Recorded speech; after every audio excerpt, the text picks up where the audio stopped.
Well,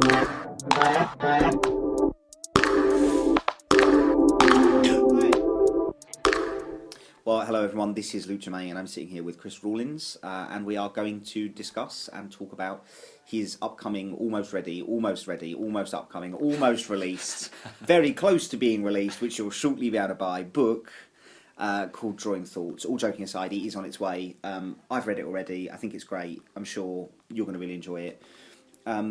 This interview and sort of discussion is just a conversation between myself and Chris.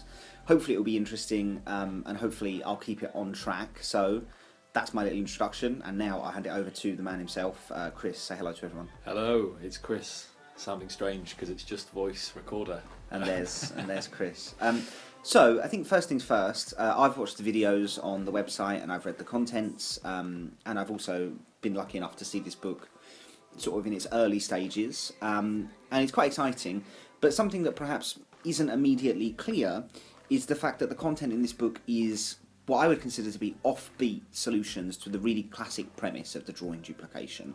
So many times, especially now in mentalism, we see a product being released and it kind of looks like it's the same old, you know, the sort of Emperor's New Clothes and all of that. Whereas in this particular collection of ideas, you're looking at a really classic premise but from a really different perspective, and I found that really interesting. So maybe without, obviously I don't want you to give away any big secrets or anything like that, yeah. But maybe just talk a little bit about what the core concept is here. Like if there's one thing you want people to walk away from with this, what is it? So one of the things in the book is called the IDD. I'm terrible at naming things that I call I it. often do the same thing, yeah. I often either call it whichever song is playing on the radio Whatever it's while called I'm from the writing moment it. I start to work on it is Yeah. what it sticks with as well, so it's terrible and then I think I'll change it and I never do. I was once working on a TV show with a well-known British television performer and we had a thing on the wall that was called Black Chip Charm as like a planned trick that we were going to do on the TV show. Black Chip Charm. And then 7.5 months later, when it came to actually filming the show, we looked at the wall and we said, what on earth is Black Chip Charm? None of us could remember what it is. So the top tip is always use descriptive titles. Yeah. So presumably this title, DD is also an acronym for something. Yes. So you won't ever forget what it is. No, so absolutely. what is it? Invisible drawing duplication.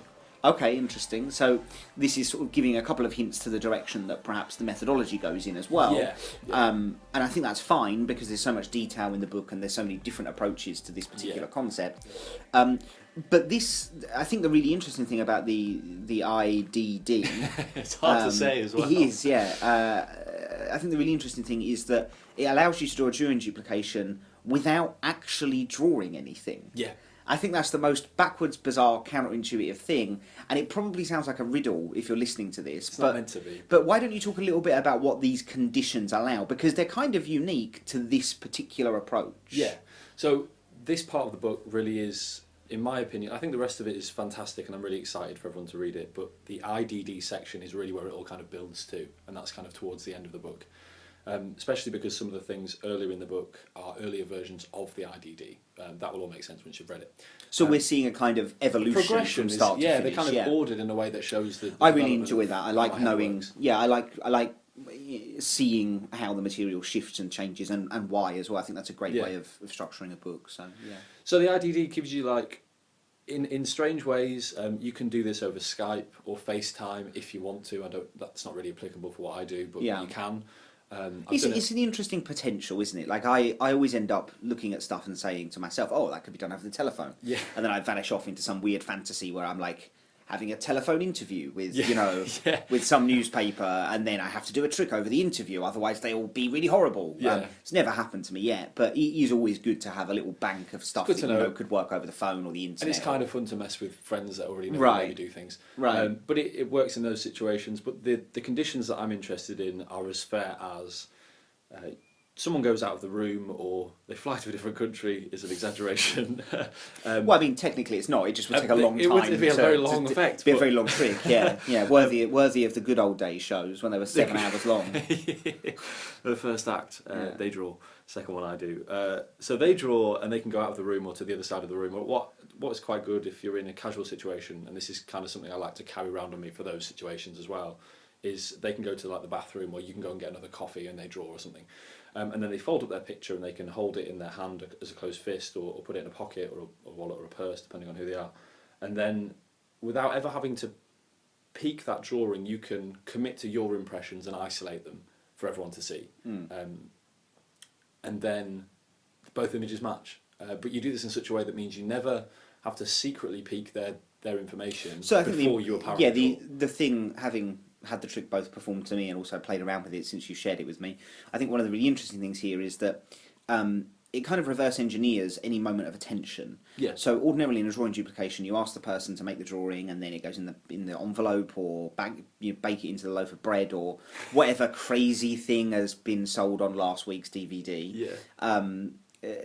Some condition happens that prevents you from seeing what's been drawn, and then of course later on you duplicate it, very often after some period of time that allows you to secretly access the information, obviously.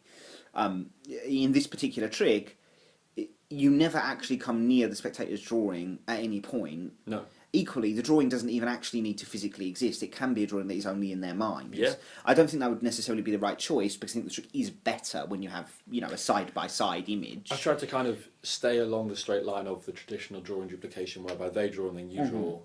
Just because I don't know, part of me thinks maybe if you went too crazy with it and they just imagine drawing, it might seem like something else is going on. Right. It could lead them down the right path. Yeah, also I think there's something very strong theatrically and presentational element of just the side-by-side image. Yeah.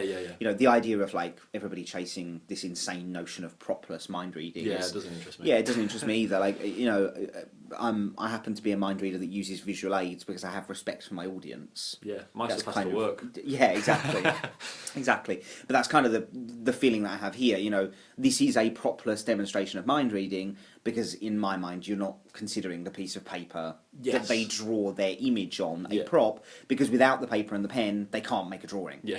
Right? So it's, Yeah. But if you are, and certainly I shouldn't have the sort of bombastic approach that is the only way to do it, because I'm sure somebody will come up to you or I at some point in the future and say, I've got this other way of doing it, and we'll love it. So the fact that actually the drawing doesn't even need to be drawn is really interesting. Yeah. And I'm aware, if you're listening to this, that it kind of sounds like we're dropping riddles here and leading you around the garden maze, which I suppose in some ways we are, but in other ways, obviously, we need to protect the actual information in the book.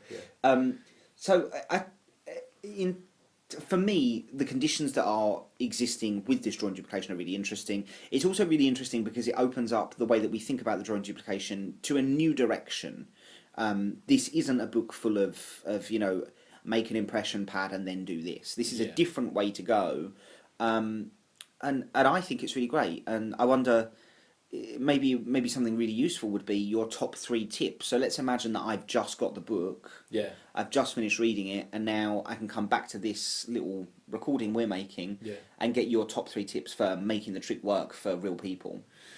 So top 3 tips. First of all, pick your favourite method within the book. Mine is definitely the IDD, which is still hard to say. Make one up, and that will all make sense when you've read it. And also it's easy to make. It's very easy to make, very simple, and it will last a long time. And this all sounds very cryptic. It's not meant to be, but obviously what's going on. And then just start doing it. Like, once you've read the book, it will all make sense, but you're also kind of, over time, developing this and changing this and enhancing this to work for the people that you perform for the most. So you can kind of make it personal to you and your style and your kind of demographic, which is kind of exciting to me as well, because it's kind of this thing that becomes more about the person performing it than just the trick of guessing. Right. Well, it's very customizable. Yeah. But that sounds like an obvious thing to say, but just go and try it, do it somewhere you're comfortable, and I think you'll be excited by the potential of even to the point where you can draw before the spectator. And there's lots of wiggle room to play with, and it all comes down to really how you want to present this. Right. Yes. But I don't know if that's top 3 tips or that's just one long sentence. But I don't know. I mean, I think it's probably the same advice that you'd give for anything, isn't it? Which is the truth. The top 3 tips are: 1, sort of master it intellectually and academically. Something that would be interesting, if it was a book I'd bought and I was reading it, if it was me and I hadn't written the book, I would make and try each of the things in the order that they're in the book, because then you're seeing how this has developed to become the IDD at the end of the book. And then after that, you've got some kind of really cool and I think really exciting bonuses there's a great idea in there from you. There's an extra thing in there from John Archer that I really like as well. And then there's some other variations on the same principle, but used for kind of walk around, whereby you're predicting things almost, and it goes in a whole different direction. So if you do it in the order that it is in the book, you're going to kind of see in real time how this has developed over time, right?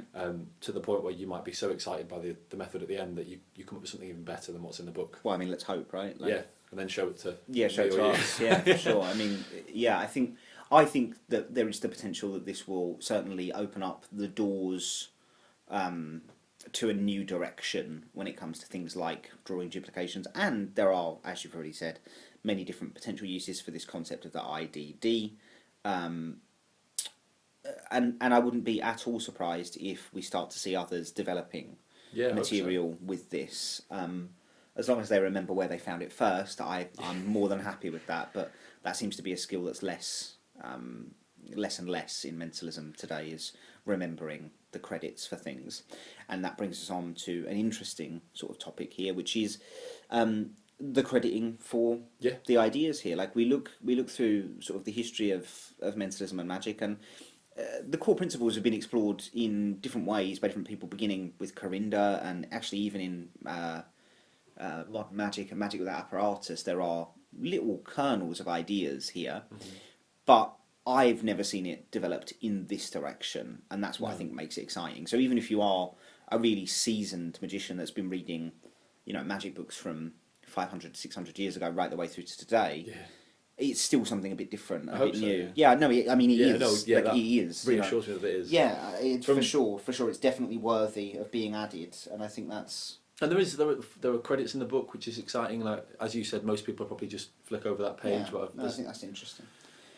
Well, good. So I suppose the end thing is, I should say, I think you should buy it because I think it's good. And I do. I wouldn't sit here and do this. Thank you. I've explored it. I've played with it. I'm yet to perform it for real people, but I know that I will at some point. Yeah. It's kind of one of those really great things, which is I made one up. I put it in a drawer, and I know it's there, ready to go. Yeah. And I know that the right time will present itself for me, and it will be great for that process. But I'm certainly excited to do it for real audiences, and having played around with it, sort of got a bunch of new ideas that aren't even in that book yet. So maybe eventually there'll be a little update for people on your mailing list or something. That would be great. Where we can add new ideas to it. Yeah, maybe they can throw some in too once they've read the book and had to play with it for a while. You get what you put in. There we go. You get out what you put in, and other Germai's cliches. wisdom of the day.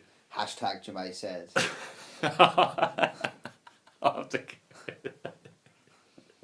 This is not just an audio recording.